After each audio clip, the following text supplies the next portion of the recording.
Olá, deusas e deuses, sejam muito bem-vindos a mais um programa Afrodite. Estamos nesta noite, neste momento, gravando com a minha co-host querida Jaqueline, a gineco Jaqueline, né, para vocês já saberem sobre o que é o assunto, o que a gente aborda.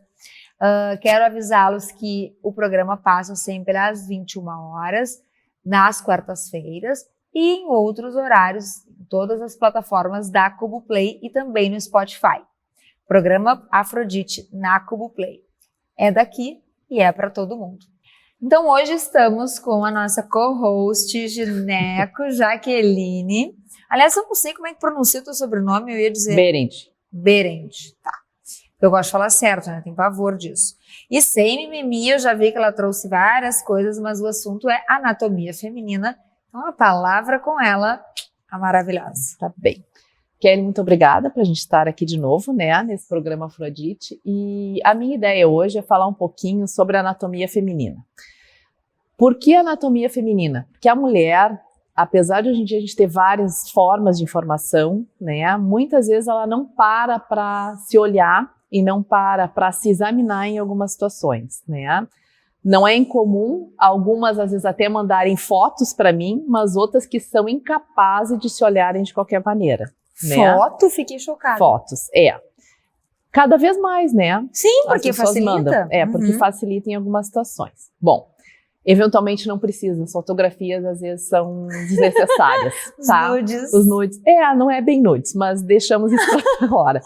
Bom, qual é a minha ideia, tá? É a gente conversar sobre todas as partes da ginecologia, mas eu vou falar da ginecologia hoje da cintura para baixo, certo? Tá. Eu não vou falar sobre mama, embora o exame ginecológico, ele inclui o exame da mama. Da mama. Todo ginecologista, mesmo não sendo mastologista, não importa, ele deve também, né, examinar as mamas das pacientes, tá? Faz parte do ginecologista, o mastologista só vai entrar em algumas situações. Mas para não ficar muito diversificado hoje, a minha ideia era falar mais da parte ginecológica, né? Útero, ovários, e é o que a gente vai falar hoje. Tá. Nós podemos dividir de várias formas, tá? Mas uma delas que eu acho que fica fácil da gente entender, que é os órgãos genitais femininos que ficam dentro do abdômen, tá?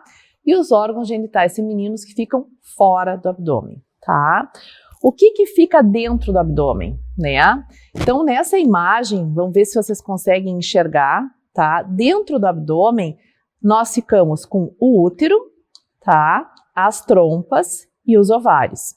Se a gente for olhar aqui também, tá? Essa imagem mostra direitinho, né? O útero, as trompas e os ovários, certo? Bom, essa imagem, ela vai mostrar também várias patologias que podem ocorrer nessa região, mas eu vou falar sobre isso daqui a pouquinho, tá?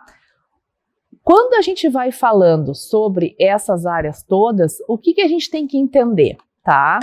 Que o nosso útero, ele está na parte anterior, junto da bexiga, certo? E na parte posterior, nós temos o reto, o intestino, tá? Se nós formos olhar de frente, a gente vai ter a vulva, que daí já é a parte externa. A vagina é a parte interna também, ela está dentro do abdômen, certo? A vagina é interna, ela não é externa. E uma coisa que não é incomum, as pessoas chamarem tudo de vagina, e não é. A parte externa é a vulva, a parte interna é a vagina, certo? Bom, o que acontece? O útero, vamos ver se eu consigo abrir aqui para vocês. Não sei se tu me ajuda aqui, Kelly, de repente, até para me dar uma força, tá? Bom, o útero, tá? Ele tem, então, essa parte que é a parte muscular dele, a parte interna, que é a parte endometrial, vocês podem acompanhar por aqui também, certo? E a parte externa, me dá aquele outro pedacinho ali de útero. Peraí. E a parte externa dele, tá? É a serosa, certo? Por que isso tudo parece, né? Por que isso tudo é bem importante? Porque o útero, ele, toda vez que nós menstruarmos, essa parte interna, ela vai descamar, certo? Quando a gente tiver alguma alteração ou do ciclo menstrual ou alguma alteração da parte do miométrio, a gente pode ter alterações da quantidade de sangramento menstrual. Bom, aqui nós temos então, né, as trompas e os ovários. Quando a gente olha dessa forma, ele parece que é algo solto dentro do abdômen, mas na verdade não é. Existe uma membrana que liga a trompa junto do ovário e existe uma outra que vai ligar a parede abdominal, certo? Então, as coisas não estão soltas lá dentro, elas são ligadas à parede abdominal e junto da parede abdominal nós vamos ter vários vasos que vão irrigar o útero, as trompas e os ovários. Olhando de ladinho assim, a imagem unida parece como é que diz? Um touro? Parece um tourinho. Parece um tourinho, né? Isso mesmo. E uma coisa que eu ia te perguntar, a endometriose acontece se tiver alguma questão aí? Sim. Então, para falar para vocês, só para a gente simplificar a parte interna, nós temos 2 ovários, 2 trompas e um útero. A trompa é o caninho. É esse caninho, tá? Certo? Nós temos 2 trompas. Isso aqui são as fímbrias das trompas, tá? Certo? Que é como se fosse uns cabelinhos assim que pegam junto do ovário. Na verdade, as fímbrias é que captam o ósito para dentro dele. Eu já vou falar um pouquinho sobre isso, tá? E o útero, que ele é então dividido na parte externa, que é a serosa, a parte interna, que é o miométrio e o endométrio, tá? Então seria aqui, ó, o miométrio e o endométrio, tá?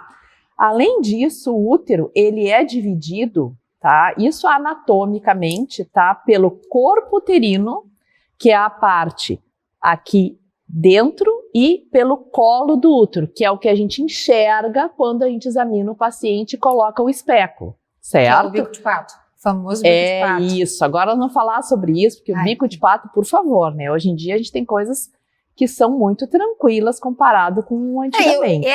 Eu até nunca tive problema, mas é que eu agora vejo até uns descartáveis, umas coisas assim. Né?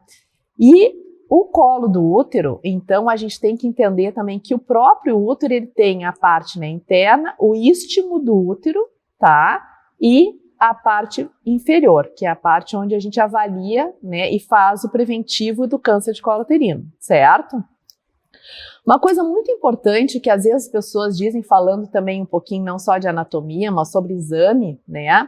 A avaliação do colo do útero, além do preventivo, da diagnóstico de ter ou não HPV, que é relacionado, né, que a gente pode fazer a vacina, e não se esqueça, é muito importante se vacinar. Sempre que a gente faz esse exame é para avaliar, gente, câncer de colo de útero ou lesão pré-maligna do colo do útero. Porque se uma paciente tiver um câncer de endométrio, da camada interna do útero, tu não vai fazer o diagnóstico fazendo preventivo de câncer de colo de útero. Eu falo porque parece que o preventivo de colo de útero serve para todas as doenças, e não é. É simplesmente para o colo do útero, certo? Assim como diz o nome, né? Tipo, ele é literal. As trompas, elas servem para quê? Para pegar o ósito, né, que é quando a gente faz a ovulação pelo ovário, vai levar para dentro da trompa, e quando houver a fecundação ocorre dentro da trompa, certo? Quando a fecundação ocorre, ela vai levar aproximadamente 7 a 8 dias para entrar dentro do útero e fazer o que a gente chama de nidação, né? Por que eu estou falando isso? Porque se a gente tiver qualquer alteração na trompa, pode ser numa ou nas duas, a gente pode ter dificuldade em engravidar. Né? Assim como também existe o que a gente, né, de vez em quando acontece, que é a gestação fora do útero, que se chama gestação ectópica. Por que isso ocorre? Muitas vezes porque o embrião ele não consegue sair de dentro da trompa e entrar dentro do útero. Isso pode ocorrer por vários motivos, não é esse o assunto da aula hoje, tá? Certo? Na verdade, aula, né? Mas é uma aula, estamos aprendendo, né? Falando aqui um pouquinho, Kelly, tá? De novo, ó, são as fimbriazinhas que a gente chama, né? O ovário e o útero. Uma coisa que a Kelly me perguntou, que é sobre a endometriose. né?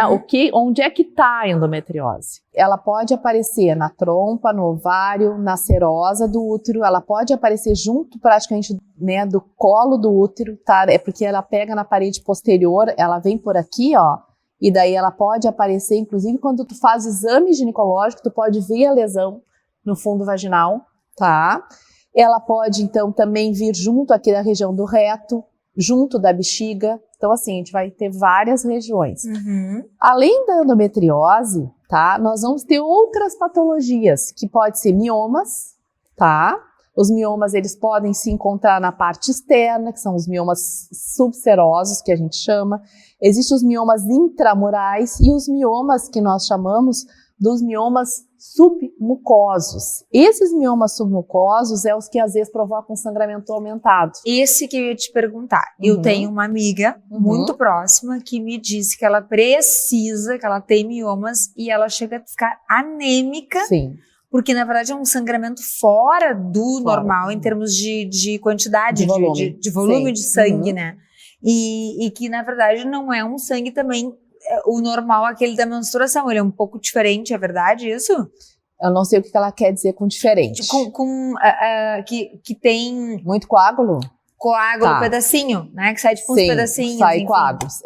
Assim, a gente tem duas coisas que a gente tem que pensar nisso, tá? O fluxo menstrual, até já que tu tá falando assim, o que é um fluxo menstrual normal, tá? O fluxo menstrual normal, para quem não está utilizando nenhum método de anticoncepção hormonal, tá? Porque daí ele vai modificar, dependendo do que tu utiliza, ele vai variar de mais ou menos 24 a 32 dias de intervalo, tá? Tá. Esse intervalo, gente, ele ocorre o que é a data da última menstruação? Às vezes eu pergunto para os pacientes, às vezes elas falam assim, eu menstruei dia 5 e a data da menstruação foi dia 10. Não, a data da última menstruação é dia 5. É o início, certo? Né? É o início, tá? Então sempre que a gente pergunta a data da última menstruação, é o início. E a gente conta do início ao próximo início, certo? Então se tu menstrua dia 5 e vai menstruar dia 5 do outro mês, tu tem um ciclo de 30 a 31 dias, dependendo do tamanho do mês, né? Se tu menstrua dia 5 e menstrua dia 25, opa, tu tá fazendo um ciclo de 20 dias. É um ciclo curto, certo? Além do intervalo, a gente tem o volume de sangramento, tá? O volume de sangramento, ele é muito variável. Ele tá dentro da normalidade de 2, 3 dias até 10 dias, pasmem, até 10 dias. Só que, no geral, o sangramento, ele ocorre maior nos 2, 3 primeiros dias e depois a tendência é ir diminuindo. Outra coisa é o volume, quantas vezes tu troca, ou seja, de absorvente ou de absorvente interno, ou né, de aqueles copinhos. Sim. Que as pessoas, quantas vezes tu faz essa troca durante o dia? Uma média normal é de 3, no máximo 4 trocas. Se tu faz mais do que isso, 4 a 5 trocas, é porque tu tá com um volume de sangue muito grande. Isso é um básico para a gente mais ou menos nortear. É legal, porque tu estás falando, eu vou me usar como exemplo, acho que sempre é legal. Acho que eu até te comentei outro dia conversando que eu soube que eu estava grávida, eu tinha certeza, porque eu menstruava todo dia 15, né? Claro que vai mudando, né? Até quero que tu fale sobre isso, tá? Porque vai depender do tamanho do mês, né? Isso, mas aí, do tamanho do teu ciclo. Era todo dia 15 que começava. Aí, passava dia 15 ou dia 16, atrasava um dia, uma coisa assim, tá. Quando eu estive, assim, me senti grávida, eu falei, porque dia 17 eu fiz um teste de farmácia. E deu positivo, assim. E aí eu falei, é difícil de farmácia dar o positivo. Ele pode dar positivo e o de sangue não, claro. Mas o que eu pensei? Então, vou só te corrigir. Por favor. Quando o de farmácia dá positivo, a chance de estar grávida é quase 100%. Ele erra muito mais quando ele dá negativo do que quando ele dá positivo. Não, mas desculpe, eu quis dizer exatamente isso. Eu falei, se o de farmácia deu positivo, é porque eu tô grávida. Porque o negativo é que eu teria que ter dúvida, né? Exatamente. Aí eu vi, e aí eu, na hora, falei, quero ir hoje ainda no laboratório para coletar, né? E de fato estava, né, da gestação do meu filho. Mas assim, pela atenção que eu tenho ao ciclo, porque tu falaste do método, eu usei o DIU de cobre, né? E tirei e hoje eu não faço nenhum uso de método porque o meu marido tem vasectomia. Então, assim, mas o ciclo, ele sempre foi, desde que eu menstruei com 12 anos, regulado. Regulado. Aí o que acontecia agora é assim, então se era dia 13, daqui a pouco, vai dia 15, aí tem isso que tu falaste do mês, que a gente não se liga, né? Não, Por isso é importante anotar, né? E na verdade anotar seja até brincadeira, porque hoje em dia tem milhares de aplicativos. Né? Que tu pode utilizar no celular e daí tu vai marcando o dia que tu menstrua. E o próprio aplicativo vai te mostrando quando é que tu vai ciclar. E é importante, viu? Porque independente que, né, no teu caso, que ele é vasectomizado, por que é importante a gente observar o ciclo? Porque as mudanças do ciclo menstrual, elas também vão mostrar para ti que tu tá tendo modificações, ou modificações hormonais, ou modificações relacionadas à tua ovulação. Então é muito importante que tu avalie, tá? E é normal, só para eu encerrar essa parte, quando eu era mais jovem, assim, eu digo logo que eu comecei a menstruar, eu menstruava 5 dias. E aí, depois de um certo tempo, foram 3 dias. E é uma coisa muito engraçada. O primeiro dia é um pouco, o segundo é mais intenso. No geral é isso. O terceiro quase nada, troca 2, no máximo 3 absorventes, dependendo assim, né? Mas não é um fluxo, assim, eu não me habituei como é fluid que chama? Tem vários nomes. Pois eu não me adaptei. Não sei se eu até tenho que fazer uma consulta com a Jaque para entender. Porque, que nem OB, eu tenho a sensação que eu tô toda hora com vontade de fazer xixi. Talvez tu não esteja colocando adequadamente. Ou pode ter que alguma outra coisa. Tá, né? Boa. Uma outra coisa que tu comentaste antes, né, que a gente foi entre nós, que ela disse, também quando a gente fica grávida, né, eu fazia xixi toda hora, principalmente no início, né? Por que isso? Porque o útero, ele vai comprimir a bexiga. Se vocês veem a posição dele, ele vai comprimir a bexiga. Isso principalmente até a 14ª semana. Depois disso, como ele cresce, ele libera a bexiga de novo e tu volta a urinar normal. Isso. Quando o bebê encaixa, aí volta. Tu começa a urinar toda hora de novo, Sim. né? E porque a bexiga ela fica apertada. Isso também ocorre, Kelly, isso a gente também, mulheres, vocês podem prestar atenção, não só na gestação, mas se vocês tiverem alguma alteração dentro da cavidade. Tu pode, por miomatose, os miomas muito grandes também vão comprimir. E eles podem comprimir a bexiga e podem comprimir o reto também, né? Se vocês observam que existe alguma mudança da forma de urinar, tem que dar uma olhada, porque pode existir alguma coisa compressiva, mas também pode existir alguma coisa da anatomia na sensação de flacidez, né? Que isso pode ocorrer na gestação, independente de ter ou não parto.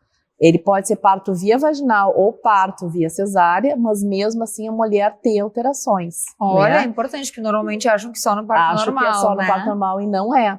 Inclusive, tem mulheres que têm esse tipo de alteração sem nunca terem engravidado, né? Por flacidez, isso é uma coisa que tem várias, né? Principalmente as alemãs são muito comuns, porque elas têm uma flacidez maior. Tá? Que é o que a gente chama de bexiga caída, que elas chamam. Tem várias coisas, exatamente relacionado a isso. Bom, em relação também a essa questão, né, da anatomia, a parte vaginal, que eu digo a vagina é interna, como é que a gente avalia, né, a vagina? E a Kelly falou antes sobre o bico de pato, né? Então, hoje em dia, não que não exista, claro, a gente ainda utiliza ele, né, de metal, tá? Mas é importante vocês saberem que existem vários tamanhos, tá? Esse aqui é um tamanho mais clássico, que é o tamanho normal, tamanho P, que a gente chama, ele é pequeno, tá? E esse aqui é o tamanho PP, tá? Para a gente visualizar o colo de uma forma tranquila, o PP ele funciona muito bem e daí vocês têm muito pouco desconforto, que realmente, gente, vamos pensar, né? Ir no ginecologista não é agradável, tá? Tu pode gostar da tua gineco, achar o teu gineco, que seja homem, seja mulher, tu pode gostar da pessoa, mas fazer exame ginecológico não é uma coisa agradável para ninguém. Eu comparo um pouco o ginecologista ao dentista, tá? Talvez seja uma comparação minha, certo? Tá, vamos ver. Porque assim, o dentista, eu não amo no dentista, também não tenho nada contra. Mas assim, tu tem que ficar com a boca aberta, né? A pessoa tá mexendo dentro da tua boca. Para que serve a boca? Se a boca serve para quê? Para a gente se alimentar, para a gente beijar, para a gente ter prazer, né? E quando aquela pessoa tá mexendo em ti, não é agradável. Sim. E eu acho que a parte ginecológica é um pouco parecido. Eu ia te dizer, tu falaste do bico de pato, adorei esse PP, inclusive, a louca. Mas não tem nada, esse aqui é o que menos incomoda. É isso que eu ia dizer. Só que, eventualmente, dependendo do comprimento da vagina, tá? Às vezes a gente pode ter dificuldade de visualizar. Claro. E também, às vezes, também, de conforme for a vagina da paciente. Daí, às vezes, até isso atrapalha, daí é melhor usar o maior. E por que pede pra tossir? No meu caso. Tá.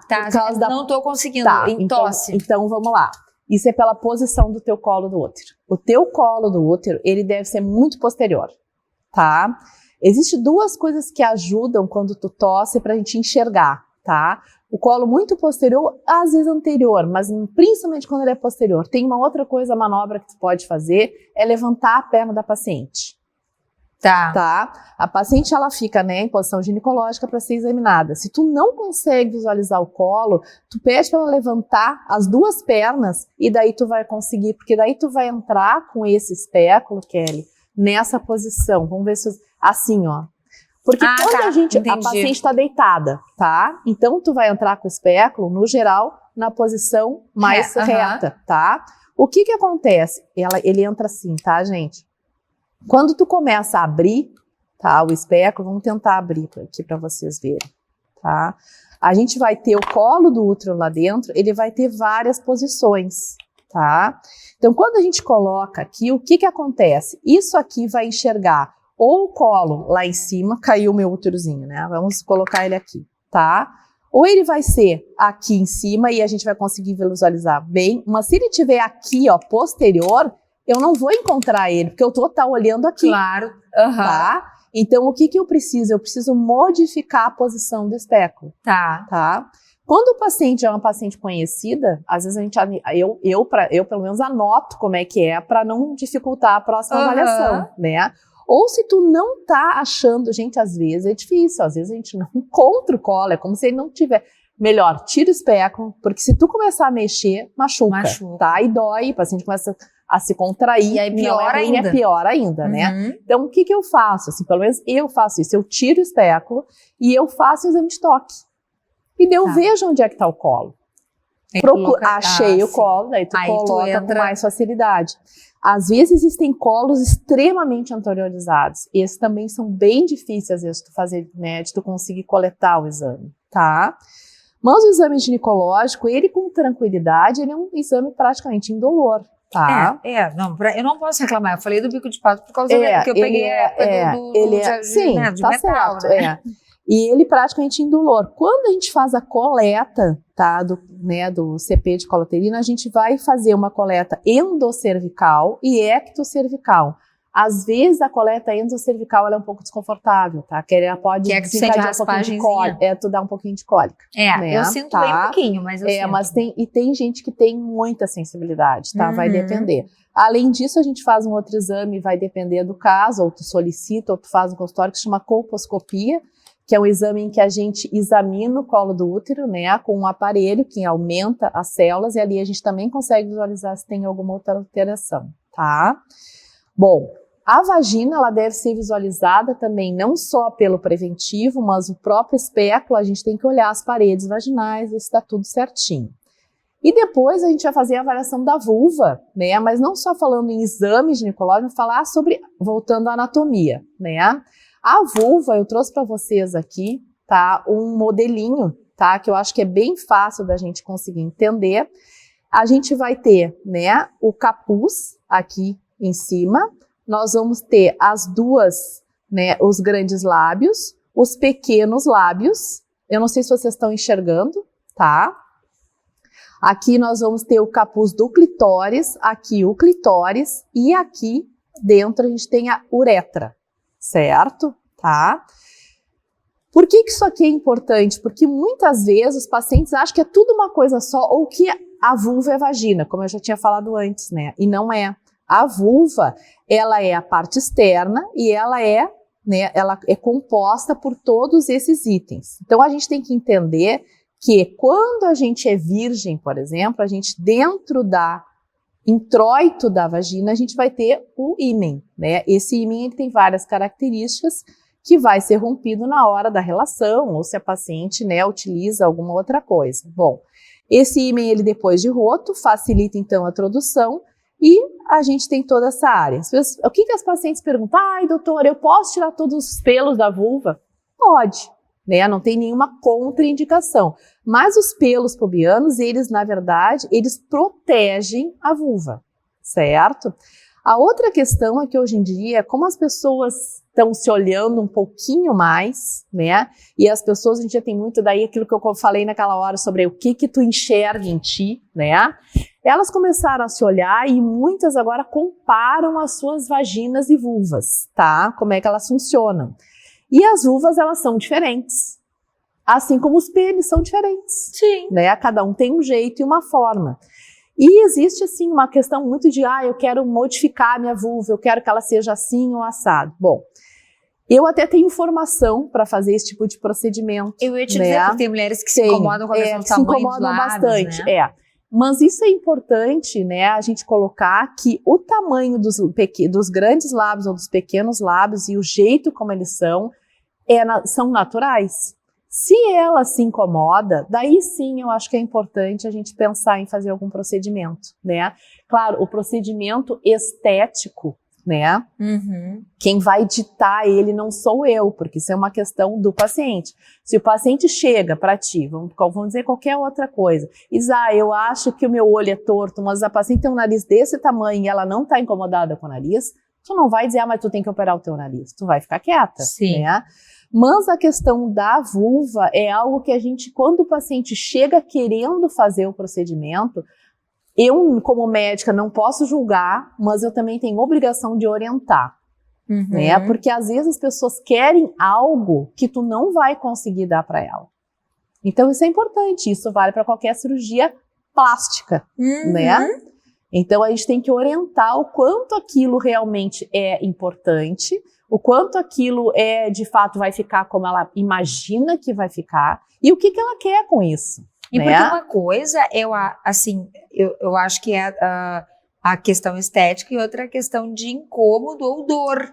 Sim, são coisas completamente diferentes. Que daí eu acho que essa sim é uma questão de indicação, porque eu vejo, assim, já conversei com mulheres que às vezes tem os pequenos lábios muito grandes, daí incomoda na calça jeans, às vezes no absorvente, para pedalar, as pacientes às vezes reclamam, né?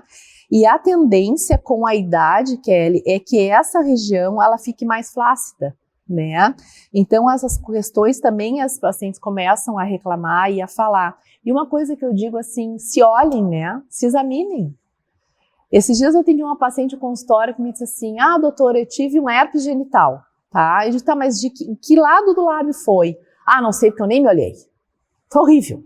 Eu disse, mas por que tu não te olhou? Porque é importante para a gente saber como é que ocorreu, porque ela, na verdade, ela teve isso, não conseguiu consultar, mas a gente conversou por telefone, só que ela não quis se olhar de forma alguma. Então, por que não se olhar? As pessoas têm medo de se olhar, né? Parece isso é bem comum, né? As pessoas têm medo de se enxergar, parece que é algo feio, né? Parece que o corpo humano, a parte genital, é algo feio que traz algo assim que é proibido, talvez. Errado, né? Errado, isso. Porque eu lembrei agora que eu sempre faço referência que a minha mãe me oferecia revistas informativas, enfim, e numa das revistas vinha a explicação que tu estás dando sobre o que são pequenos lábios, o que são grandes lábios e tudo mais. E aí a própria revista indicava assim, pega um espelho e vai pro banheiro, levanta tua perna, bota no vaso, fazia bem assim, e olha, e identifica, e fica com a revista ali pra tu. Eu fiz isso, e foi super importante. Claro porque que sim, é importante tu te conhecer. Porque eu pensei, bom, aí alguém vai falar pra mim, o teu lábio, o teu clitóris, o teu não sei o quê, eu tenho que saber antes de qualquer pessoa, né? Mas é claro que eu sei que isso é uma exceção, porque mesmo pessoas que tiveram o mesmo acesso que eu não fizeram isso. Não é um exercício de curiosidade, talvez seja um jeito meu, né? na minha personalidade. De tu querer ir atrás e saber como é que de querer me conhecer, de querer, como até hoje, para tudo. Mas eu acho que isso é legal, assim, porque traz uma consciência. Eu falei aqui do OB, eu lembrei que a minha mãe usou OB uma vez, e aí eu perguntei o que era. Eu não havia menstruado ainda, né? E ela disse, na hora certa tu vais saber. E aí eu acho que em seguida eu menstruei e tal, e aí ela me explicou, né? Disse, olha, é um tipo de absorvente e tal, mas eu vou te levar no meu gineco e tudo mais. Começar a utilizar. Mas é engraçado isso, porque tu percebe em pacientes jovens, por exemplo, que os pais não incitam a levarem? Sim, isso é bem comum, né? Muito comum. Porque os pacientes... O que eu vou dizer assim? Às vezes as mães ou até os pais, eles têm medo de levar no ginecologista, porque levando no ginecologista, aquela menina... Exatamente. Aquela menina vai usar algum método de anticoncepção e vai acabar tendo relação sexual. Mas que bom, né? Vai usar o método, né? Exatamente. Ela vai ter relação sexual quando ela quiser. Exatamente. Independente de qualquer situação. De ir ou não. De ir ou não o ginecologista. Então, melhor é que ela vá e que ela, junto ao ginecologista, né, ela vai conversar, vai saber, vai se informar, né, e vai ou não começar a usar algum método de anticoncepção. E outra, os métodos anticonceptivos, eles não são só para anticoncepção. A gente também tem que lembrar que eles são para controle do fluxo menstrual, para diminuição de tensão pré-menstrual, né, para alterações de dor. Não é incomum as pacientes às vezes terem muitas dores, né, por que não usar algo? Ela deve usar. Esses dias eu atendi uma menina e ela tem acne intensa, tá? É uma menina que tem um ciclo muito irregular, jovem, ela já está menstruando há fazer mais ou menos 1 ano e meio, mas ela é jovem, né? E ela foi na dermatologista, está fazendo tratamento, mas o que eu combinei com ela e com a mãe dela? Não tem relação, mas não importa, nós vamos utilizar uma medicação hormonal para tentar diminuir, né, a acne dela, porque certamente é por alteração hormonal. Por quanto tempo ela vai utilizar? Não sei, né? Daí vai depender de cada um. E talvez até seja mais eficaz do que o próprio tratamento dermatológico. Sim, não, com certeza vai ser, ele vai se associar, né? Mas só o tratamento dermatológico, nesse caso, não vai resolver de forma adequada, né? Ela tem uma acne muito intensa. Eu lembro que as colegas que usavam anticoncepcional, as peles lindas, né? Melhora assim, a pele, melhora o cabelo, né? Pois é. Uma coisa importante, assim, só para comentar, que já que tu falaste de ti, né? Não é incomum, Kelly, tá? As mulheres que têm os maridos com vasectomia, tá? Elas acabarem parando os seus métodos de anticoncepção, né? Ou não, dependendo, mas a maioria para, e ao longo dos anos, elas começam a ter alguns sintomas que elas não tinham antes. Sangramento uterino aumentado, dor no período menstrual, né? Então, muitas acabam voltando a ter necessidade de uso de algum método, né?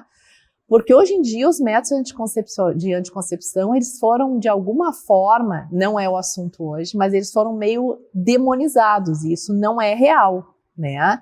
Ele é a nossa libertação, tá? E ele continua sendo não só a libertação da tua capacidade de ter relacionamento sem ter o risco de engravidar, né? Mas também na questão do controle do ciclo, porque o ciclo menstrual, ele, vamos ser honestos, ele atrapalha a mulher, muitas vezes, né? Principalmente aquela mulher que tem queixa, que tem sangramento aumentado, que tem cólica, que tem uma TPM do cão. Então, se tu controla isso, tu vai melhorar muito a qualidade de vida dessa paciente. Eu tenho depoimentos de amigas que usam ininterruptamente, por exemplo. Para não ciclar. Porque é terrível. É desesperador. E elas mudam, elas ficam demônios, né? Elas ficam assim, como eu sempre disse, eu entendo, mas não é a minha realidade. Eu não tenho, assim, inclusive quando eu coloquei o DIU de cobre, nossa, todo mundo me falou, não faça isso, tu vai menstruar 10 dias, um sangramento absurdo, é variável, cólicas. Isso é bem variável, né? É pra quem tem, pra quem não tem, não tem problema. Primeiro que já me fizeram um horror, que tu vai morrer de dor, mas é que eu sou tolerante à dor. Mas assim, ó, foi... A colocação? É muito tranquilo. Gente, não senti nada. Eu falei, que isso? Aqui, ó, pá, eu tava lá, tinha colocado, usei durante 3 anos, 3 anos e 2 anos e meio. Meu ciclo continuou de 3 dias, fluxo normal, não tive cólicas a mais, porque quando jovem, logo que eu comecei a menstruar, meu senhor, era de, assim, ó, ficar encolhida, De tanto desconforto.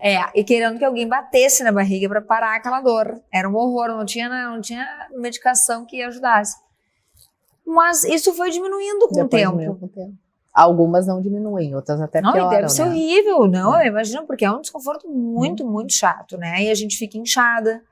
Pode até não ter um fluxo grande, Sim, mas o inchaço fica mais ali... demasiada, porque o útero ele aumenta um pouquinho de volume quando a gente vai ciclar, né? No período menstrual, o que ele é? Tu fica toda preparada para receber o embrião. Não recebeu, ele vai descamar.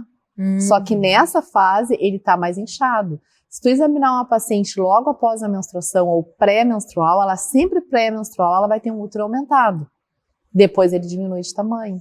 Tipo, se pesar, né? Tem que esperar também. É a mesma coisa, ele vai modificar. Na verdade, o peso, a gente pré-menstrual, algumas pacientes chegam a aumentar 3, 4 quilos. E, na verdade, durante o dia, tu pode ter uma variação, né? De até 2 quilos, 2,5 quilos. Uma coisa é te pesar de manhã, outra coisa é final da tarde, né? Sempre vai modificar. E não é só pelo que tu come, é pelo edema, né? Pela forma como tu fica sentado, certo?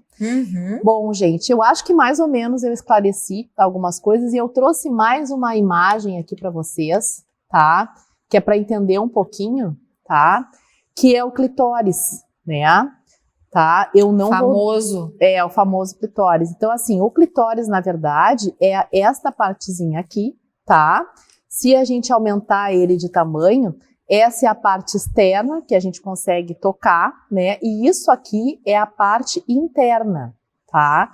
Todo mundo acha que o clitóris é só a pontinha que a gente enxerga. Sim, aquela que tá para fora ali. Tá para fora ali, mas não é. Na verdade, ele tem todo essa outra parte, tá?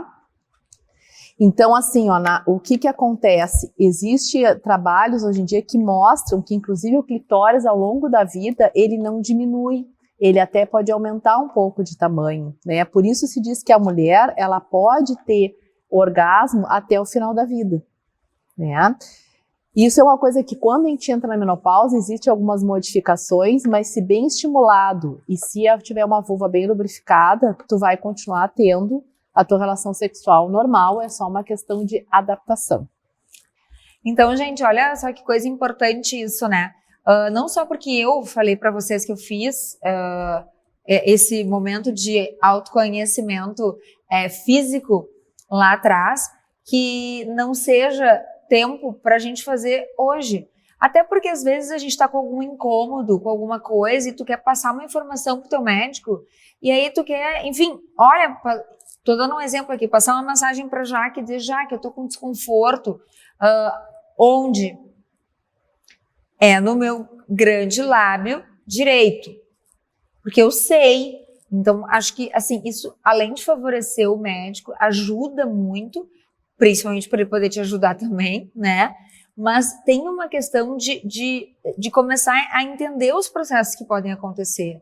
Mulher tem N coisas, porque eu digo, né, que homem acontece tudo para fora. Externamente. Mulher tudo dentro. Então, assim, um corrimento, que tu note diferença, se tu tá habituada a conversar com a tua médica, com o teu médico, a trocar, a te conhecer, a saber que tu tem aquele corrimento ali, que é da época da fertilização, enfim, não sei se eu posso... Ovulação. Da ovulação, obrigada. Isso. Já ia falar outra. Da ovulação, que eu lembro, olha, na escola, no ensino médio, um professor de biologia nos ensinou. Isso. Ele falou, olha, o corrimento clara de ovo, né? Ele é um corrimento clássico do momento de ovulação da mulher e tal. E eu achei aquilo fantástico, porque estamos falando de muitos anos atrás, tá? Então, assim, e aí eu começava a prestar atenção.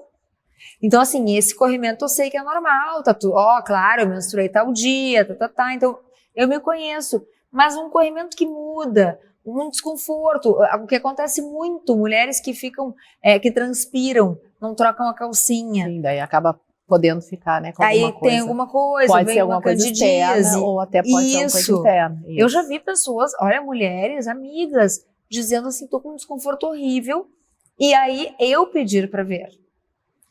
Eu falei, mas tu já olhou? Não. E tava assim, eu brinco, tava uma flor, né? Sim. Porque ela tava com uma candidíase. Mas assim, ela não foi atrás. Ela entende para ela aquilo assim, ai, deve ser alguma coisa que logo vai passar. Como assim vai ser alguma coisa que logo vai passar? E eu acho que isso tem a ver também com a crença, né? Que a Jaque sempre traz muito nas falas dela, eu acho importante. Nós temos voz.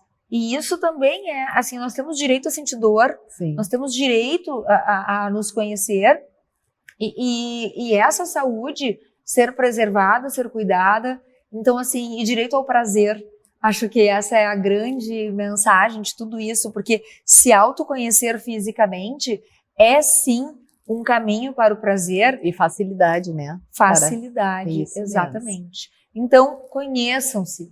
Façam o uso do espelhinho. Olha, dá certo, eu tô dizendo para vocês. E frequentem, né? Habitualmente, assim, e de uma forma legal, entendendo que dá pra gente quebrar esses paradigmas e essas dores, físicas ou não, porque isso é uma prevenção muito importante. E sim, vacinem-se, né? Acho que a Jaque deixou uma mensagem muito importante. Então, usem da voz, da liberdade. Agora a gente pode ir a um médico, uma médica conhecer, sozinho. dizer o que é importante. Olha, eu tô sentindo isso, né? E uma coisa só para colocar assim, Kelly, não é incomum as mulheres, elas às vezes não querem ser examinadas e é importante que elas sejam, tá? E a outra coisa é elas se acostumam com as suas alterações. Ah, mas isso é normal. Não, o que é normal? A gente tem que conversar sobre isso. Isso é uma coisa que a gente até pode falar, né, numa próxima vez. Ah, eu sinto dor, mas é normal. Não, não é normal sentir dor, né? Ah, na introdução da relação sexual, não, não é normal sentir dor, né? Então, tem várias coisas. Ah, eu tô urinando toda hora. Será que é infecção urinária? Mas aí pode ser aquilo que eu disse, tem um mioma, tem alguma coisa que tá te prejudicando, né? Então, tem várias situações que tu pode, através do que tu te conhece e tu te observando ao longo do tempo, ver as alterações. Não, mas tem algo que está errado. Né? Se tu tá te observando, tu vai perceber, exatamente. Né? Não tem como não. E eu falo isso, não é porque assim, eu sou, então a Kelly é a pessoa que... Não, mas eu realmente sou muito atenta com a minha saúde, assim, principalmente com essa parte, assim, eu fui muito incitada a me conhecer, e acho que isso foi fundamental, mas quando eu falo de autoconhecimento aqui, eu não trago só para essa questão de olhar para o coração, para a mente e tudo mais. Eu acho que é também a gente poder saber como que o nosso corpo responde. Porque daqui a pouco é o seguinte, a tua imunidade baixa, e aí tu tá com alguma coisa e tu não te deu conta que estava ligado à questão da imunidade. Então, tudo está interligado, na verdade, né? Mas a gente não pode se acostumar com dor, com sofrimento. A gente tem que saber que, tendo acesso, busquem. E esse é o grande recado de hoje. Eu acho que essa demonstração foi maravilhosa, inclusive para os homens, né? Porque muitos não conhecem a anatomia feminina, depoimentos de amigos que não olham, que não, né? Então não tem nem ideia. Nem ideia, né? E que chamam de vagina. Então sabemos, né, que estamos falando inicialmente do que vocês enxergam na vulva, tá? Fica essa dica aí. Isso aí. Gente, é isso, Jaque. Obrigada, eu amei. Acho que mais ilustrativo impossível e esclarecedor acima de tudo. Que bom. Mais um passo à liberdade e ao conhecimento das mulheres. Tá ótimo. Coisa boa. Espero que todos tenham aproveitado. Né? Com certeza. Olha, não tenho dúvida que vai bombar de elogios, assim como todos os programas que a gente fez juntos. Tá bom. Que bom. Gente, um beijo para vocês. Um brinde aqui a mais um programa de sucesso. Programa Afrodite na Cubo Play. É daqui, é para todo mundo. Até mais.